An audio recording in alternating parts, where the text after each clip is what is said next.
Okay, we're going to go through the Dynamical Systems and Chaos examination paper from 2016.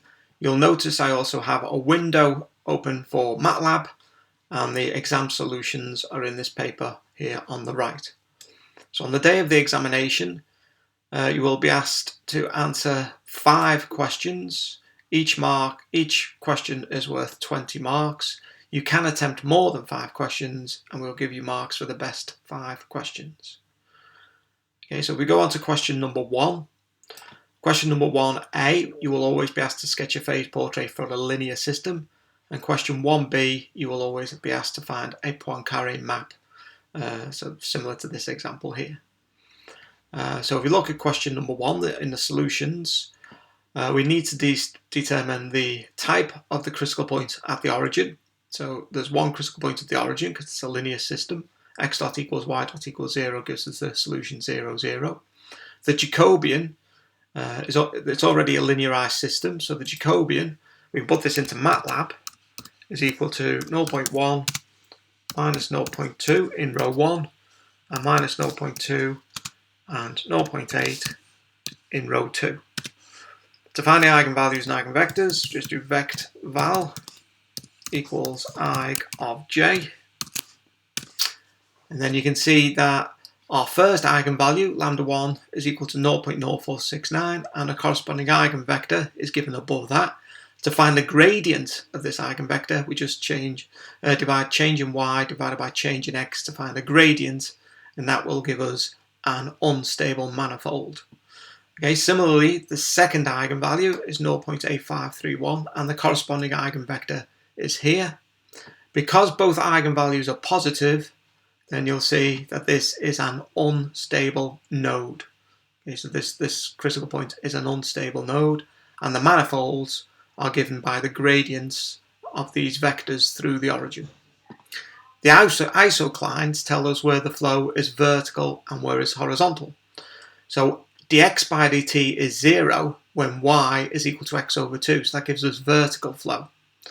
And similarly, horizontal flow is found when dy by dt is 0, and in this case y is equal to x over 4, so then we know that the flow is horizontal. This is an unstable node, so we know that the flow is always moving away from the origin. And in the examination, you would sketch this phase portrait by hand. Okay, moving on to question 1b, we have a planar system which satisfies these differential equations.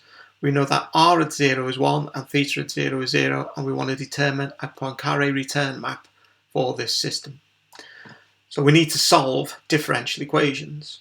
So dr by dt is equal to r plus 1, and d theta by dt is 1. So we can integrate. So if you integrate, then dr over r plus 1 is the integral of 1 dt, and the integral of 1 d theta is equal to the integral of 1 dt. Now, if you can't remember how to integrate 1 over r plus 1, then we can use MATLAB.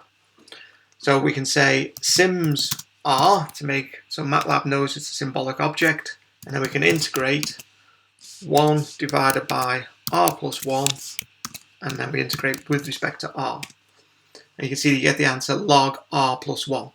Now in MATLAB, it doesn't give us the modulus, so you should all know that when we integrate, we get log of the modulus of r plus 1. So we put the modulus signs in there.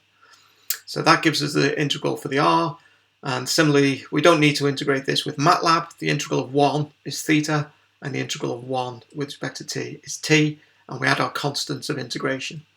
Now we know that r at 0 is 1, and we know that theta at 0 is 0, so that means that we can determine c1 and c2. So we've got c1 and c2, so these are the solutions to the differential equation. Now for a return map, we know that the flow returns every multiple of 2 pi. So we put theta, which is equal to t, from solving the differential equation, as equal to 2n pi. That gives us our n returns. So we can substitute for t into the solution for r. So rearranging this equation using simple algebra, we can get r subscript n is 2 times t, 2 e to the t, but t is 2n pi, so we have 2 e to the 2n pi minus 1. And rearranging this formula, we get an expression for e to the 2n pi in terms of Rn. Now to find the return map, we need to find r, not subscript n, we need to find r subscript n plus 1.